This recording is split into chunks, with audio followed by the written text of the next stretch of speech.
단단하다. 그러니까 코어도 양내랜데 봐니까 생계의 항자니 동아에 되는 생계 야외의 생계는 되는 다르게 송지 통이가 뭐 찍바예는 내봐요.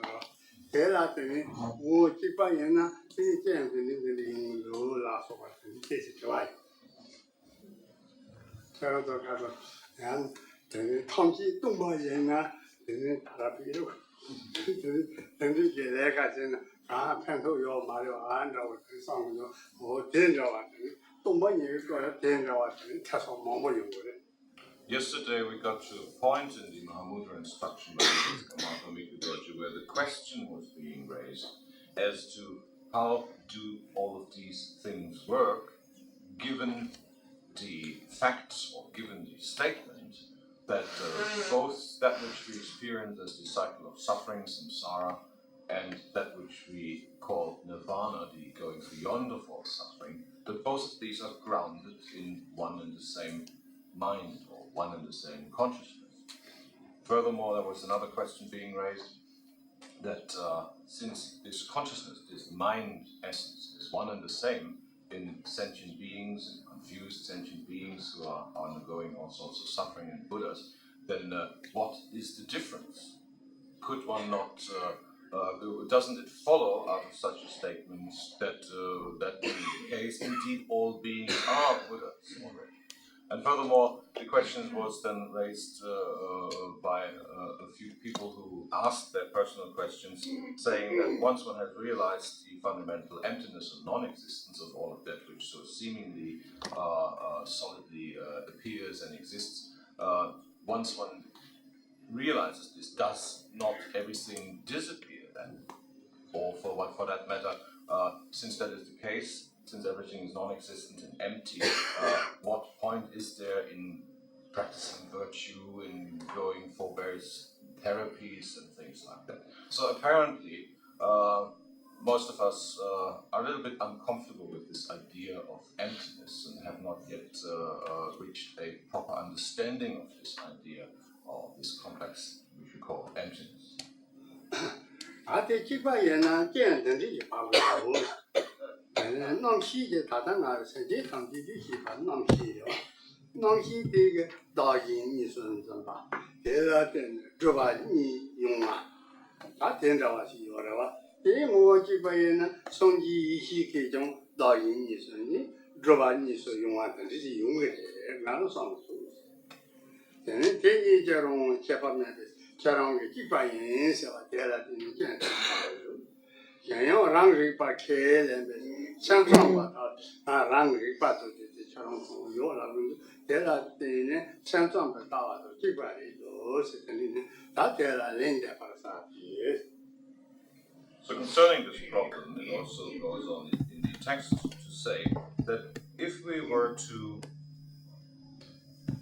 ascertain that that which we call samsara and that which we call nirvana are one and the same thing, they're not different from each other whatsoever, since they have their root in that which we call our perceiving consciousness.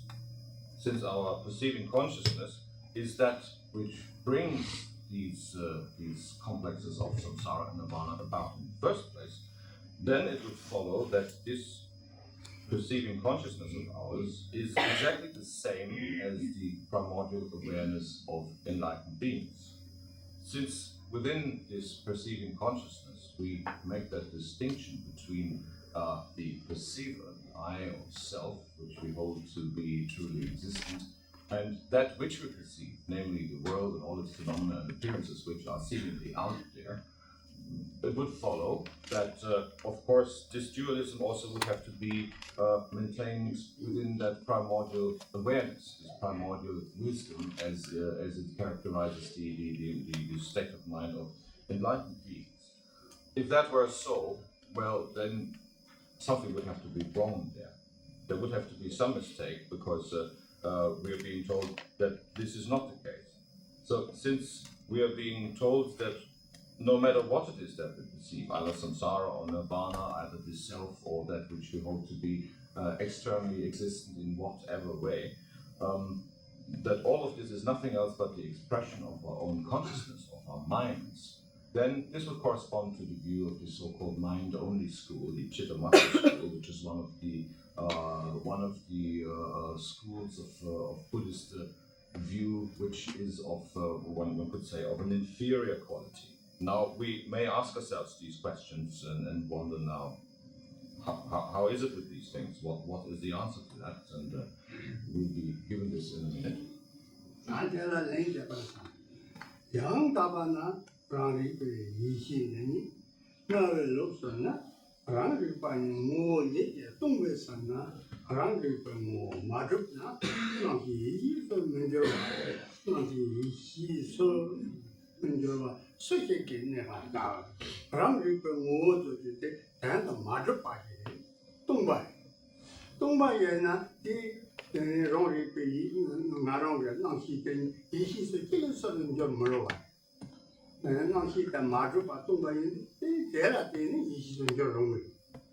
here comes the answer, as it says in the text. That which truly is self-recognizing primordial awareness. And within that tradition, it is within that school of thought, it is said, since this self-recognizing primordial awareness is free of any substance, free of any characteristics that we could tag onto it. It does not exist out of anything which we could clearly point out. It is rather empty, has always been empty, will always be empty. Since this self-recognizing primordial awareness, which is empty, is the one thing that truly is, therefore it has the ability to change or transform into everything and anything whatsoever. Therefore, it follows that there is absolutely no reason why our present perceiving consciousness should not be able to transform into, or to be transformed into this primordial, this self-recognizing primordial awareness. This is the answer that is being given. Since this is at the root of everything, self-recognizing primordial awareness, which recognizes itself by itself, that being the case, and this awareness being empty on top of that, it is the basis for everything, and it can transform or manifest into anything, it can manifest as anything whatsoever.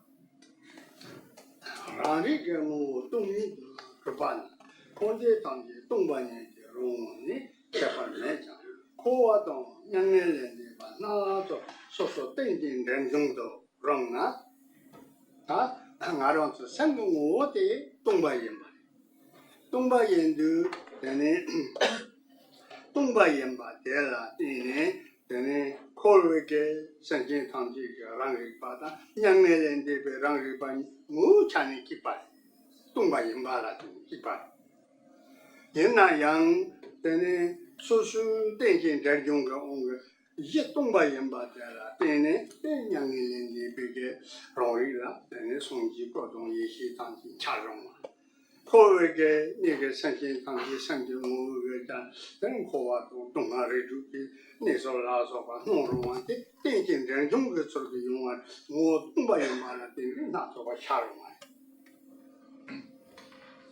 all of this still attempts to explain that which we call our own self-recognizing awareness, or that consciousness of ours, which has the ability to recognize itself. It is a fact that the essence of this self-recognizing awareness, of this perceiving, which is no different from the perceiving consciousness of ours, that the essence of this is empty. And that being the case, it follows that also everything that appears and exists, that seemingly arises, that which we call samsara, or that which we would call nirvana, the going beyond the suffering or the cycle of continuous rebirth, that all of this is empty as well. Since all of this arises out of this consciousness of ours, it means that also all the qualities which are being actualized, which are being brought about once we proceed towards that goal of the achievement of Buddhahood, all of these qualities also arise out of that same empty consciousness. That being the case, that which we call nirvana, all the unsurpassable qualities of the fully enlightened Buddha and so forth, are all present within that empty consciousness, within that empty primordial awareness of ours. At the same time, it follows that since the essence of everything that appears, exists, is just as empty, everything that we perceive as that world of ours, which is inhabited by all sorts of beings within the six realms and so forth, also arises out of that very same consciousness. 他提前的定睛点中都让那，先进堂的让西，双击的一西，先进堂的一能个多法，双击了一米的多法，先进堂的国外了听话，双击人国外的基本上是容易，我东北人把了听，这当地政治是出的容易。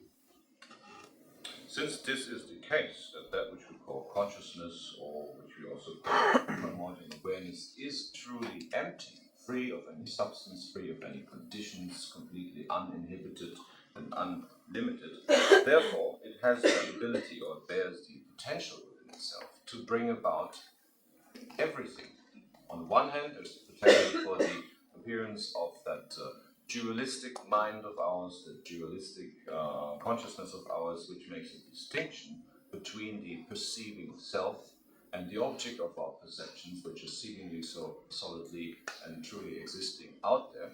And on the other hand, it also bears the potential for the bringing about of that which we call primordial awareness, that consciousness or that awareness which perceives itself as it truly is, namely free, completely uninhibited, non-existent, and completely impossible to characterize in any which way. That being the case, this empty consciousness, which bears the potential for both of these, it also brings about, or bears the potential for our perceiving the world either as we presently do, with this idea that that we are powerlessly propelled forth within this world from one state to another, and that there seems to be some power other or outside of us which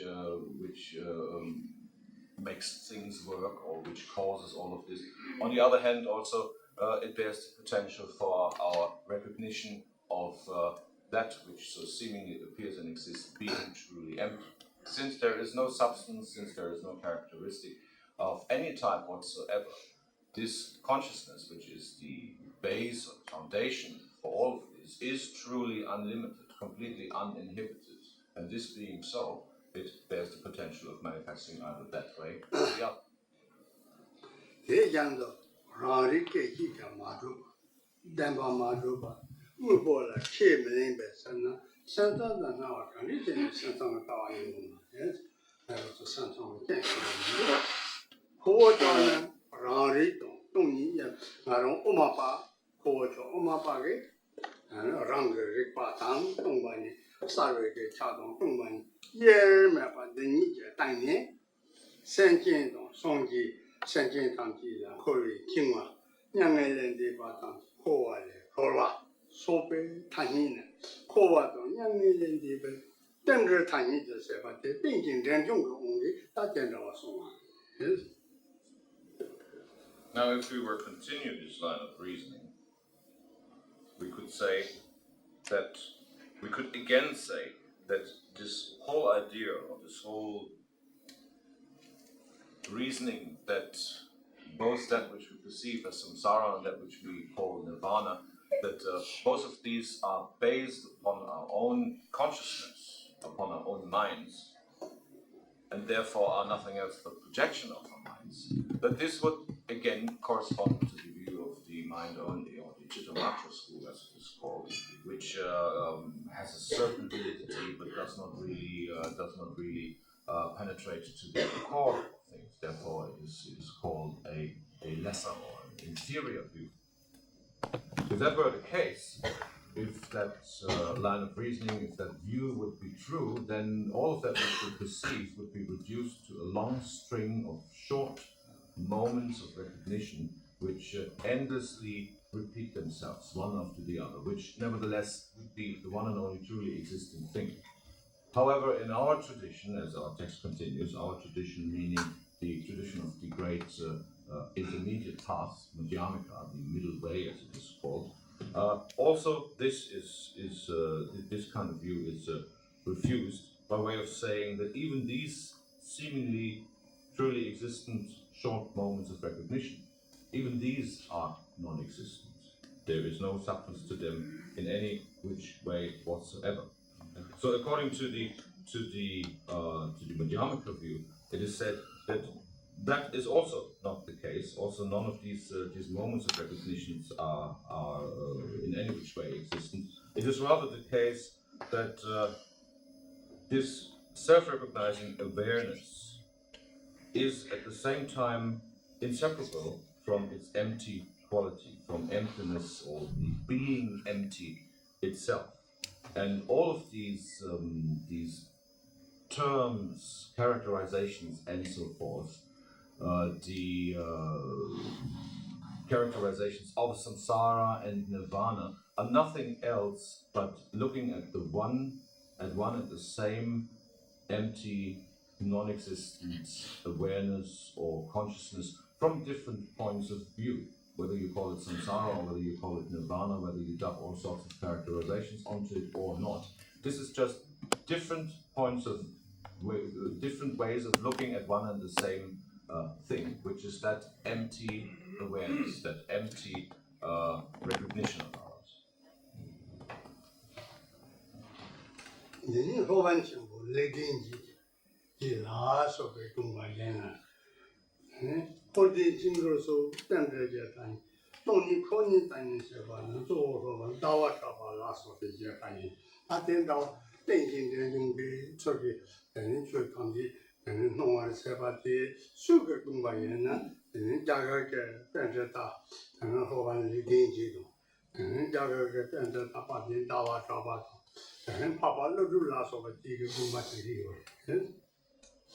So there is this view that this empty consciousness, this empty awareness of ours, is the basis or the foundation for both these two extremes, which we call either samsara or nirvana. Since this consciousness of ours is completely empty of any characteristics, it is basically absolutely ungraspable, and for that reason also undescribable. That being the case, it bears the potential for bringing about the one or the other, given certain circumstances, certain dependencies. It manifests either as the cycle of continuous rebirth characterized by suffering, which we call samsara, or it manifests as the having completely gone beyond suffering, that which we call nirvana. This view has already been explained by the great Indian masters and logicians, initially by the great master Vasubandhu, and this view has also been propagated then by later masters, by Chandrakirti, by Nagarjuna, and so forth, which also said that since that primordial consciousness awareness of ours is so completely beyond any characterization, any way of being graspable whatsoever, being completely empty in such a way that it is indescribable, that being the case, it bears the potential for bringing forth both.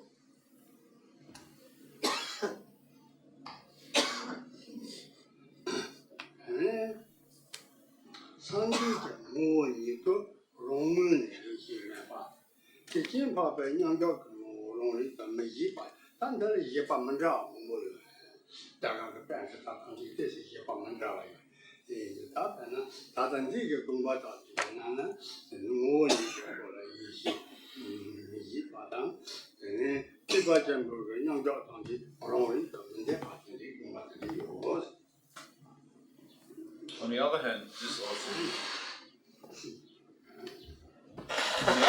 also means that, as it has been put forth by masters like Vasubandhu and Chandrakirti, that once one achieves the completeness, the fullness of Buddhahood, which which is characterized through the achievement or the manifestation of the already mentioned three Buddha bodies or kayas, the Dharmakaya, Sambhogakaya, and the Nirmanakaya, that this is also being summarized as the so-called essence kaya, the so-called Svabhavika kaya of the Buddha, which is the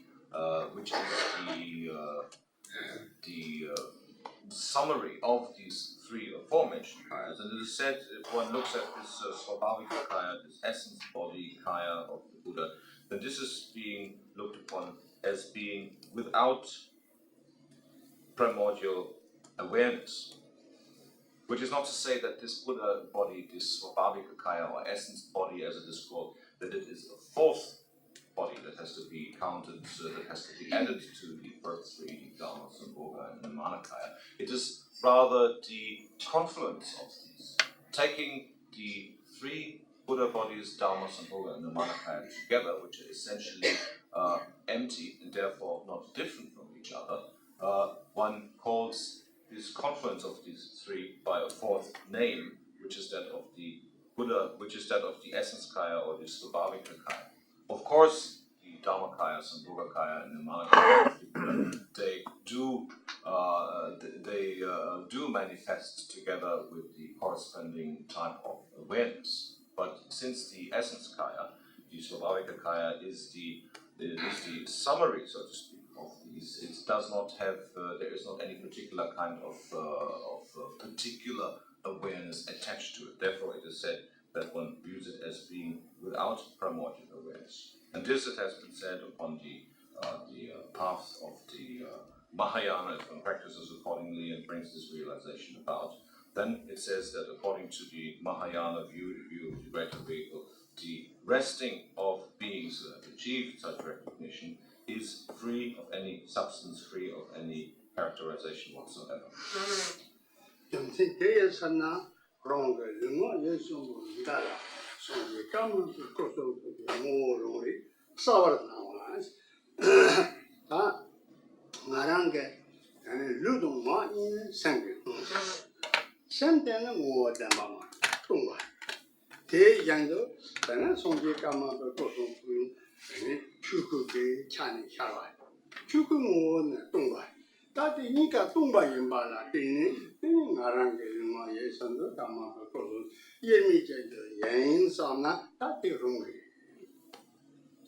Therefore, it follows that it serves us well to identify our own body, speech, and consciousness with that of the Buddha, or that of the Karmapa, or for that matter, with that of the Buddha Karmapa. If we identify ourselves, our bodies, our speech, our consciousness, with the body, the speech, and the mind of the of various Buddhas, the Karmapa for that matter, we do so upon the recognition that the essence is one and the same, that there is no difference. Our own body, speech, and consciousness or awareness are completely free of any graspable characteristics, completely free of any substance or any entity that has an inherent existence unto itself. They are essentially empty. Similarly, it is with the body, speech, and mind, awakened body, speech, and minds of the Buddhas or the Mahaprabhus for that matter.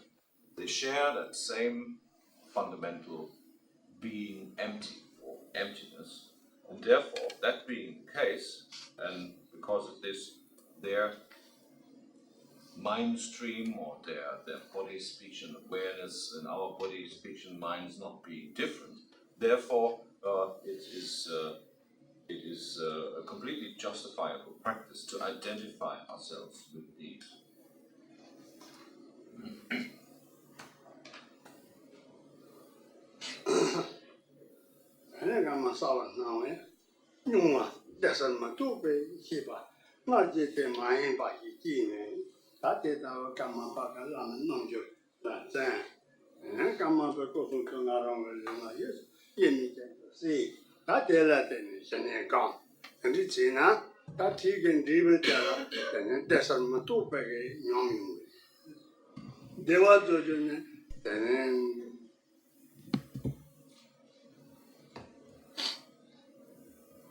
Shemba Mapeke, Deva Chambo, Jamie Hiba. Shemba Deva Chambo told then I said Shemba Yo, Genda, David Yom.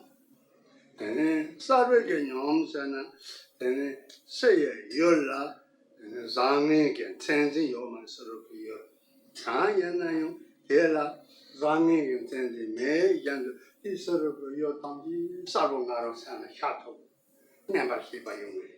Hela, Sarvik Yom. Then Matuba Yom Sana, Louis Jail and Deba, I don't send me Jail and Deba, then Matuba Tonga Yam. Then I will be young shadow. Not just a mind, not whom I can arrange a sample, their mind, Mandrava Gene. And in that way, and then I'll then make a child on last of my children. So if we practice accordingly, if we apply these skillful means of identifying our own body, speech, and consciousnesses with that of the body, speech, and mind of the Buddha Karmapa, then this can very well bring about certain experiences. This experience that can be brought about through such identification in threefold. It brings either about an experience of great bliss, or great clarity, or of non-thought, or possibly all three of them. Talking about the experience of great bliss, the bliss that we experience if we apply these means of identifying ourselves with our teacher, with the Lama in such a way, practicing the Guru or in such a way, it is not a bliss that clings to any particular objects. It is a bliss, the basis of which, the foundation of which, is free of any object, is empty of any object, and therefore it is lasting bliss. It is not conditioned in any which way, and therefore only of a short duration. Similarly, the experience of great clarity can be brought about through such practice. Clarity in this respect means that we perceive the objects of our perception as they truly are. This clarity, this perception of these objects of our of that which we perceive, are free of any ideas or concepts of desirable or bad, of positive or negative. The objects themselves do not have these characteristics. It is we who attach them upon these objects. So we simply see or perceive things as they truly are. And the experience of non-thought, which can be brought about, it is an experience of resting within the being empty of everything that seemingly appears and exists. So these three experiences can be brought about through our practice of identifying ourselves with our teacher, practicing the Guru. And it is said, if in such a way, if we practice accordingly and in such a way, partake of the blessing and inspiration of our teachers, then our afflicting emotions, our wrong views, all of our desire and attachment and aversion and so forth, that all of this gradually subsides.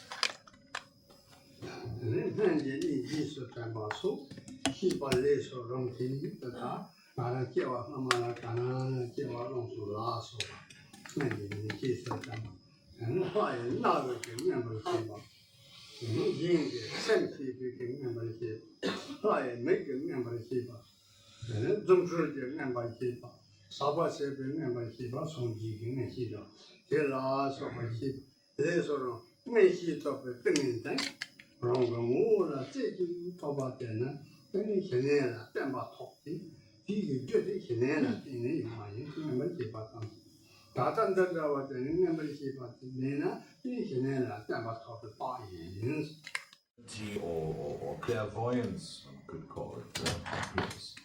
But that is not the only quality that arises. Also, other qualities, clairvoyance is as they're literally called, appear within us, abilities, which are said to be that of the so-called divine eye, which means that we can see over great distances. We have the ability to see everything that happens, everything that appears within the world, or the so-called divine ear, which allows us to perceive, to hear everything that is being, everything that is spoken, all sounds which are produced in any which way.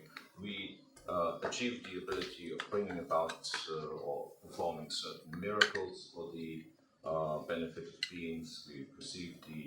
We achieve the ability of knowing the minds of other beings, and what's important, we achieve the ability of seeing, of knowing, free of any doubts, which of the various paths, which teachings or instructions of the various paths are appropriate for any given being.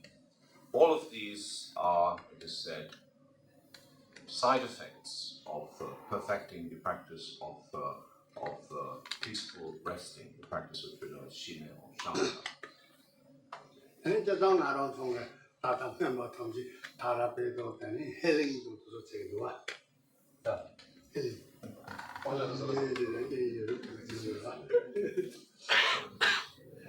他这那用等传统多啊，传统用的有的，你传统的看着真的用不了的呢，这那这吧这那等于这传统的用，你知道吧？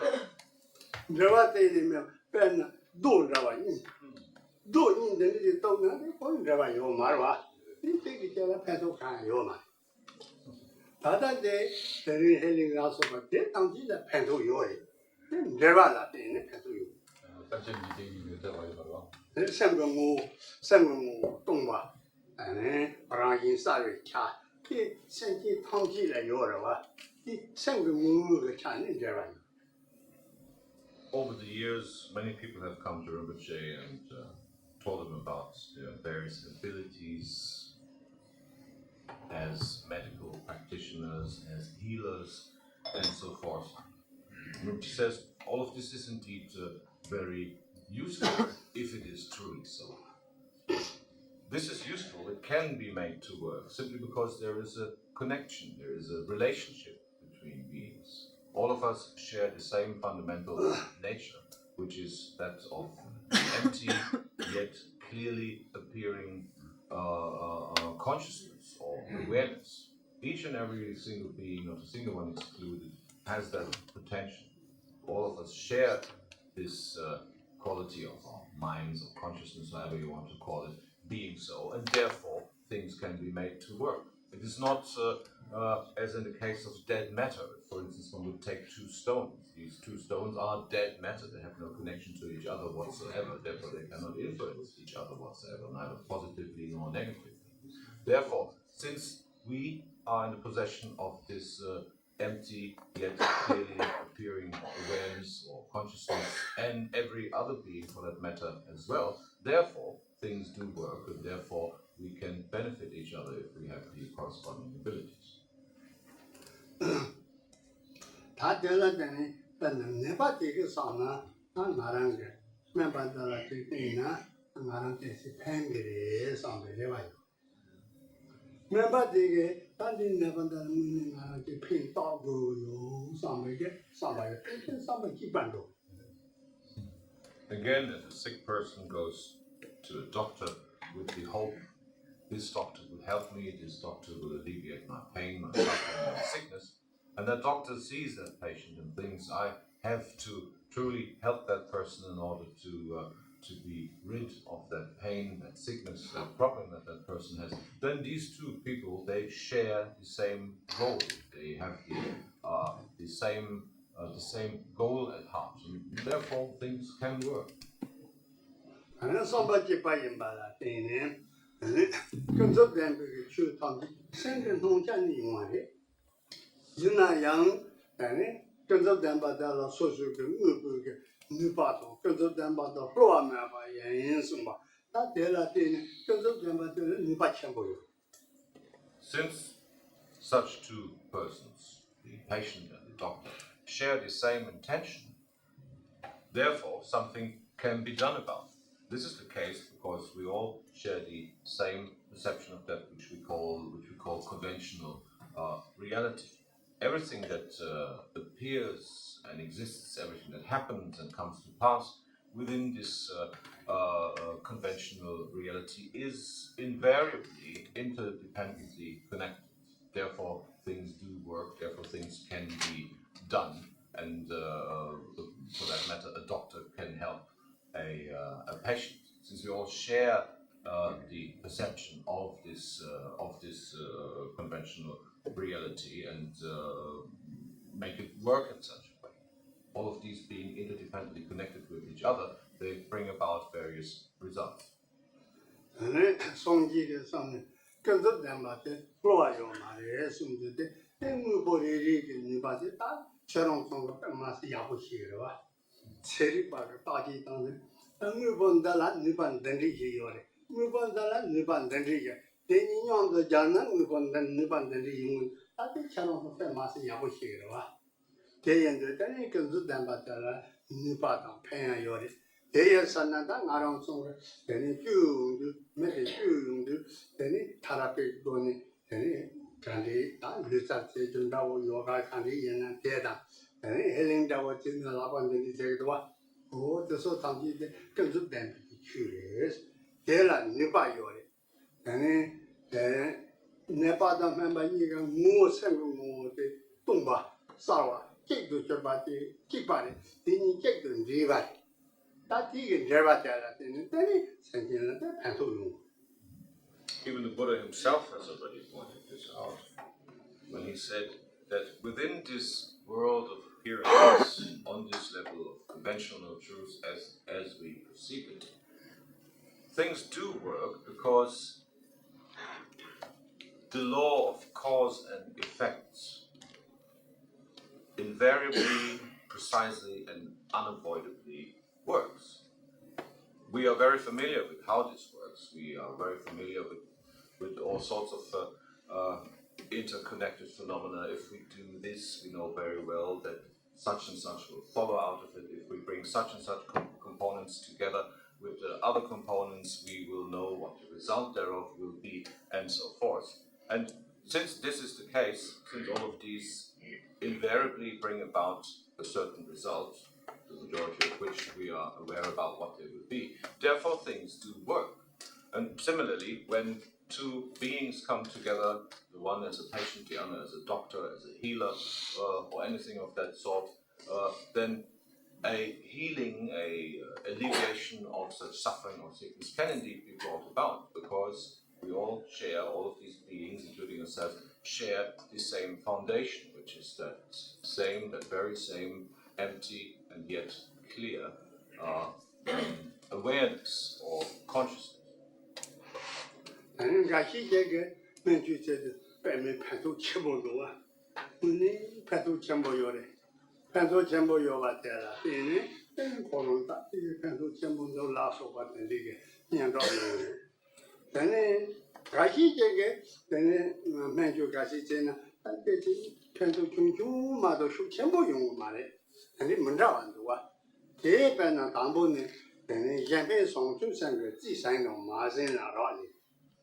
Then sending the moon nothing to Chambogo, Sambaga, and Song to Sanga Tisana, that is our therapy to Chamboyo, Pento Chamboyo.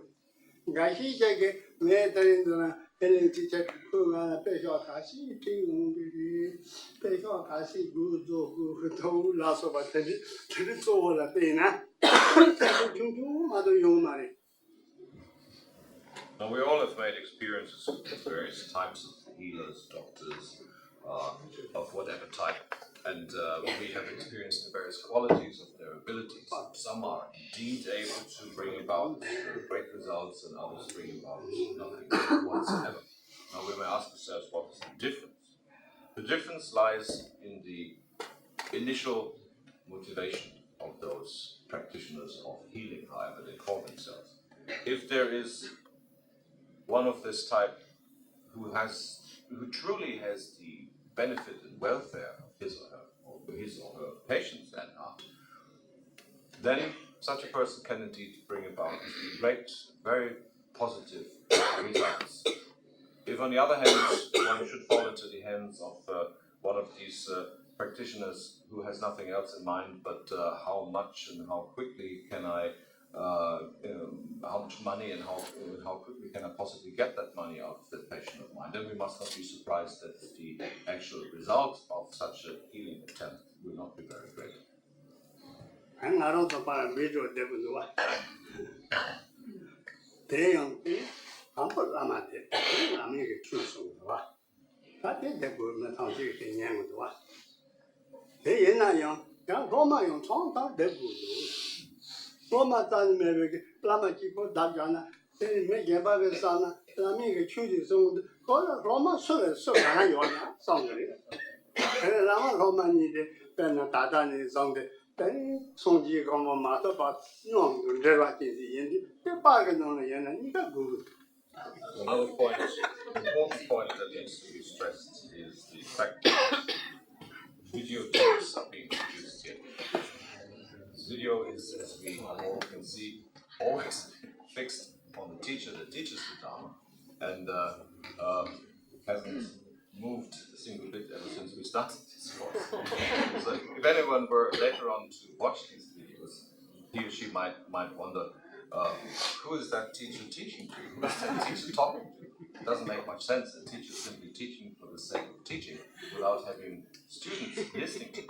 What's the point of that? Therefore, it makes sense to occasionally, every now and then take a sweep around the triangle, also to bring the students into the picture, so that future viewers of such videos get the idea behind all this. The teacher can only teach the Dharma when there are students whom he can teach. He does not teach the Dharma for himself in order to hear his beautiful voice.